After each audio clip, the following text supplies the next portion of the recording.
দুই একটা উপকরণ দিয়ে এই রেসিপিটি এভাবে একবার বাড়িতে বানিয়ে দেখুন।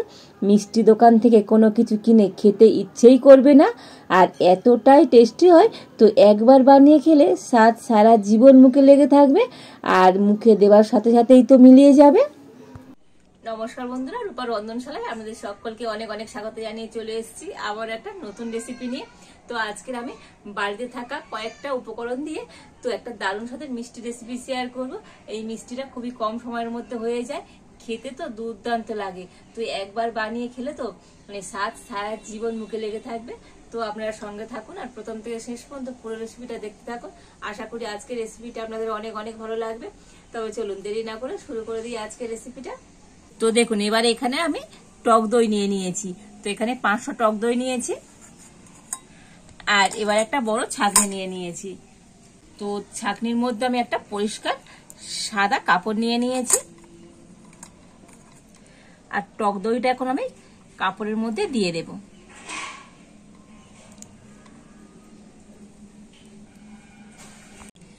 আর এবারে আমি এই কাপড়টা ভালো করে এইভাবে গিট মেরে দেব।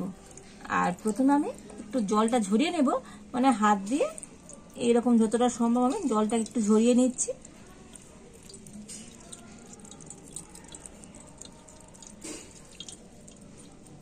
তবে খুব বেশি চাপাচাপি করে জল বার করার দরকার নেই। তো একটু হাত দিয়ে চেপে নিয়েছি, আর এবার আমি এটাকে এইভাবে রেখে দেব। আর এর উপর আমি একটা ভারী কিছু চাপিয়ে দেব। আর এবার আমি একটা এরকম হামনদিস্তি নিয়ে আর এর উপরে চাপিয়ে দিলাম। আর এইভাবে এখন আমি 30 মিনিট রেখে দেব। এতে করে টক দইয়ের মধ্যে এক্সট্রা যে জল আছে সেই জলটা ঝরে যাবে। তো টক দইটা ওদিকে জল ঝরুক, তো ততক্ষণে আমি উনুনটা জ্বেলে উনুনে একটা কড়া বসিয়ে দিয়েছি।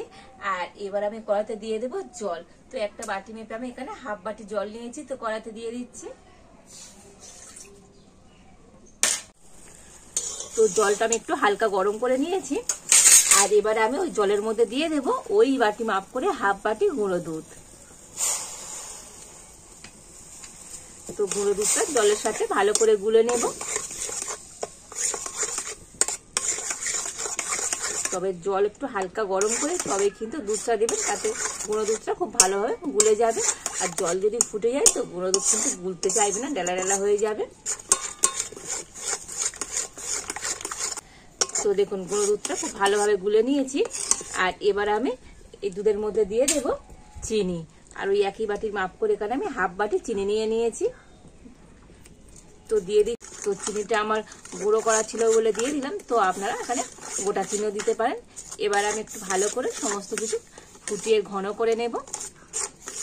তো দুধের সাথে চিনিটা আমি একটুখানি ফুটিয়ে আর ঘন করে নিয়েছি। তো এভাবে আমি কিন্তু এটা কনডেন্স মিল্ক তৈরি করে নিচ্ছি।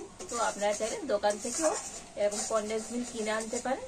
তো যদি আপনারা হাতে কাছে কনডেন্স মিল্ক না থাকে তো আমার মতো করে এইভাবে বাড়িতেই তৈরি করে নিতে পারবেন। তো দেখুন, আমি একটুখানি ফুটিয়ে আর এইরকম ঘন করে নিয়েছি। ঠিক এইভাবে ঘন করে নিতে হবে। তো দেখুন কত সুন্দর একটা কনডেন্স মিল্ক বাড়িতেই তৈরি করে নিলাম। তো এটা কিন্তু আর ঘন করব না। এবার আমি এটাকে নামিয়ে নেব। তো কনডেন্স মিল্কটা আমি একটা বাটিতে করে নিয়ে নিচ্ছি।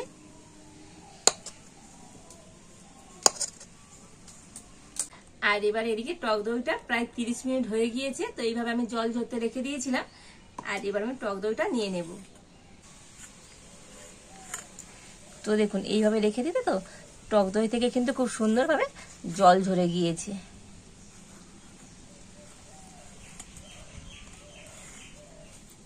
তো দেখুন কত সুন্দরভাবে জলটা ঝরে গিয়েছে দেখুন। আর এবার আমি জল ঝরানো টক দইটা একটা জায়গাতে করে নিয়ে নেব।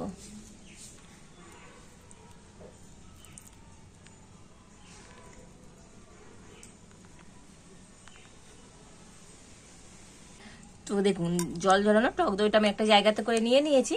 আর এবার যে কনডেন্স মিল্কটা আমি তৈরি করে রেখেছিলাম তো সেটা নিয়ে নেব।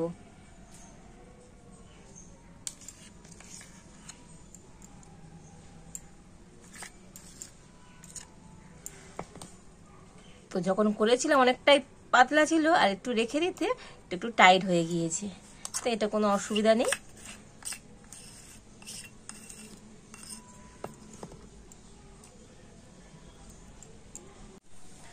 আর এবার আমি ব্লেন্ডার দিয়ে সমস্ত কিছু কিন্তু একটু ভালো করে ফেটিয়ে নেব।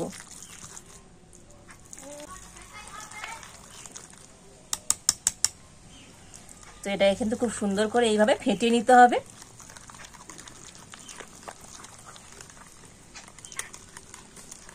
তো টক দইটা আমি মোটামুটি 5 মিনিট ধরে একটু ভালো করে ফেটিয়ে নিয়েছি। তবে একটু সময় ধরে টক দইটাকে খুব সুন্দর করে ফেটিয়ে নিতে হবে। তো দেখুন টক দইটা ফেটিয়ে নিলে দেখবেন কত সুন্দর একটা ক্রিমের মতো ভাব চলে আসবে দেখুন।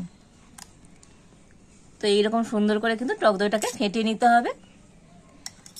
আর এবার আমি টক দইয়ের মধ্যে দিয়ে দেব এরকম 1 চিমটির মতো বেকিং পাউডার। তবে এটা বেকিং সোডা নয়, বেকিং পাউডার। একদম 1 চিমটির মতো দিয়ে দিচ্ছি। আর দিয়ে দেবো এলাচ। তো 2টো এলাচের দানা আমি এরকম গুঁড়ো করে নিয়েছি, তো দিয়ে দিচ্ছি। তো বেকিং পাউডার আর এলাচ গুঁড়ো দিয়ে আবারও আমি এই টক দইটাকে ভালো করে ফেটিয়ে নেব।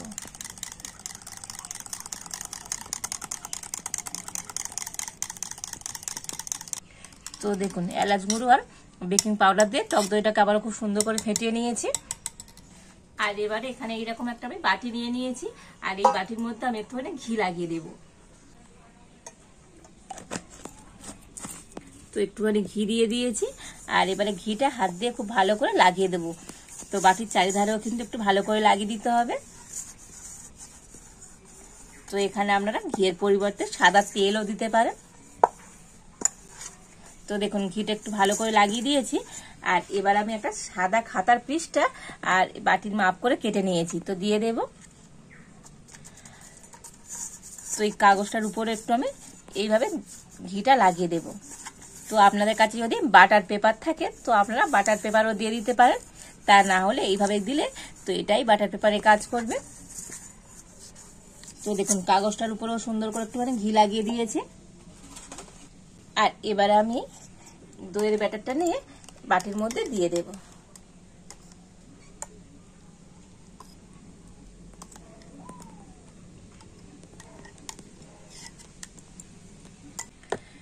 আর এবার আমি একটু বাটিটাকে এরকম ট্যাপ ট্যাপ করে নেব, নিলেই উপরটা খুব সুন্দর কিন্তু সমান হয়ে যাবে। তো দেখুন উপরটা কিন্তু একটু ট্যাপ ট্যাপ করে নিয়ে আর খুব সুন্দর করে সমান করে নিয়েছি। আর এবার আমি আগের থেকে এদিকে কড়াতে জল গরম হতে বসিয়ে দিয়েছি। আর এই জলের উপর একটা খাবার রাখা স্ট্যান্ড নিয়েছি, বসিয়ে দেব। আর জলটাও কিন্তু ভালো মতো গরম হয়ে গিয়েছে। আর এবার আমি দইয়ের বাটিটা নিয়ে স্ট্যান্ডের উপর বসিয়ে দিচ্ছি।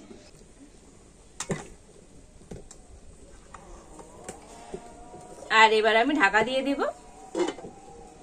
আর এই মিষ্টিটা তৈরি হতে তো খুব বেশি সময় লাগে না, 20 মিনিট হলে হয়ে যাবে। আর আপনারা বাড়িতে না এইভাবে করে একবার মিষ্টি বানিয়ে দেখবেন, আর অন্য কোনো মিষ্টি খেতে ইচ্ছেই করবে না। আর এই মিষ্টিটা এতটাই টেস্টি হয়, তো এইভাবে মিষ্টি বানিয়ে যাকে খাওয়াবেন সেই তো বারে বারে খেতে চাইবে। তো 20 মিনিট পর আপনাদের দেখাবো আজকের এই মিষ্টিটা কেমন হয়েছে। প্রায় 20 মিনিট আমি জাল দিয়ে নিয়েছি। আর 20 মিনিট পর আমি ঢাকাটা খুলে নিলাম। দেখুন আগের থেকে মিষ্টিটা কত সুন্দরভাবে ফুলে গিয়েছে। তবে এটা ঠিকঠাক রেডি হয়েছে কিনা তো আপনারা এরকম একটা কাঠি নিয়ে আর চেক করে একটু দেখে নেবেন। তো দেখুন কাঠির গায়ে কিন্তু একটু কিছু লেগে যায়নি, মানে এটা আমার একেবারে রেডি। আর এখন আমি নামিয়ে নেব। তো এটা এখন খুবই গরম আছে, তো আমি এটা ঠান্ডা করে নিই। তো ঠান্ডা করে নিয়ে আপনাদের দেখাচ্ছি আজকের এই মিষ্টিটা কেমন হয়েছে। তো মিষ্টিটাকে আমি একটু ঠান্ডা করে নিয়েছি। আর এবার আপনাদের দেখাবো আজকের এই মিষ্টিটা কেমন হয়েছে। আর দেখুন একটু ঠান্ডা করে নিতে মিষ্টিটা কত সুন্দরভাবে টাইট হয়ে গিয়েছে। দেখুন দেখেই বুঝতে পারছেন কত সুন্দরভাবে জমে গিয়েছে। আর এবার আমি একটা প্লেট এর উপরে উপর করে আর এটাকে উল্টে নেব। একটু রকম ঘা মেরে নেব। তো একটু ঘা মেরে নিলে মিষ্টিটা খুব সুন্দরভাবে ছেড়ে যাবে। তো দেখুন কত সুন্দরভাবে ছেড়ে এসছে। আর তলায় যে কাগজটা দিয়েছিলাম তো দেখুন কাগজটা কিন্তু রয়ে গিয়েছে। দেখেছেন তো আজকের এই মিষ্টিটা কতটা সুন্দর দেখতে হয়েছে। তো উপর দিয়ে আমি একটু পেস্তা বাদাম কুচি এরকম দিয়ে দেব। আর দিয়ে দেব আলমন্ড বাদাম, এতে করে মিষ্টিটা দেখতে আরো সুন্দর লাগবে।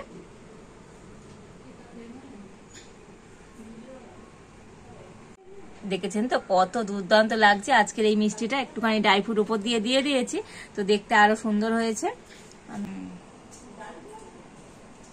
এবার আমি মিষ্টিটা একটা ছুরি দিয়ে আর সুন্দর করে পিস পিস করে কেটে নেব।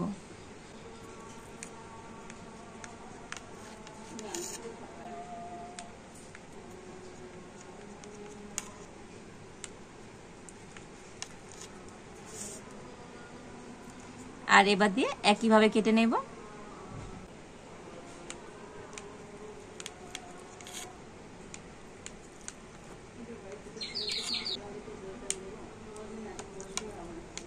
তো দেখুন কতটা সুন্দর হয়েছে আজকের এই মিষ্টিগুলো, দেখেছেন তো? অসম্ভব সুন্দর লাগছে দেখতে, কত দারুণ হয়েছে আর কতটা লোভনীয় হয়েছে। তো দেখুন মিষ্টিগুলো কতটা সুন্দর দেখতে হয়েছে, কে বুঝতে পারছেন তো? অসম্ভব সুন্দর হয়েছে আজকের এই মিষ্টিগুলো। আর এই মিষ্টিগুলোকে এখন আমি একটা প্লেটের মধ্যে করে নিয়ে নেব।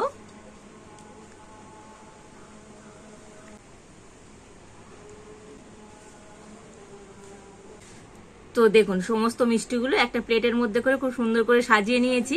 আর দেখেই বুঝতে পারছেন আজকের এই মিষ্টিগুলো কতটা সুন্দর আর কতটা লোভনীয় হয়েছে। তো অসম্ভব মজার হয়েছে আজকের এই মিষ্টিগুলো। দেখুন দেখতে কত দুর্দান্ত হয়েছে দেখুন। আর শুধু দেখতে নয়, এই মিষ্টিগুলো খেতেও দুর্দান্ত লাগে। তো এবার একটা মিষ্টি তো আপনাদের কেটেও দেখাবো কতটা লোভনীয় হয়েছে। দেখুন অসম্ভব সুন্দর হয়েছে আজকের এই মিষ্টিগুলো। তো মিষ্টিগুলো এতটাই মানে সুন্দর হয়, তো একবার খেলে স্বাদ সারা জীবন মুখে লেগে থাকবে। আর মুখে দেবার সাথে সাথেই তো এই মিষ্টিটা মিলিয়ে যাবে। কতটা মজার হয়েছে আজকের এই মিষ্টিগুলো। তো এটাকে আপনারা ভাপা দইও বলতে পারেন, দুর্দান্ত হয়েছে। আর এইভাবে মিষ্টি বাড়িতে বানাতে পারলে তো দোকানতে মিষ্টি কিনে খাওয়ার কথা ভুলেই যাবে। আর সামনে তো পুজো আসছে, আর পুজোতে আপনারা এইভাবে বাড়িতে নানা রকমের মিষ্টি বানিয়ে খেতে পারেন। তো আমার এই মিষ্টি রেসিপিটা আপনাদের কেমন লাগলো অবশ্যই কমেন্ট করে জানাবেন। ভালো লাগলে লাইক শেয়ার সাবস্ক্রাইব করবেন। তো আজ এই পর্যন্ত, আপনারা ভালো থাকুন, সুস্থ থাকুন।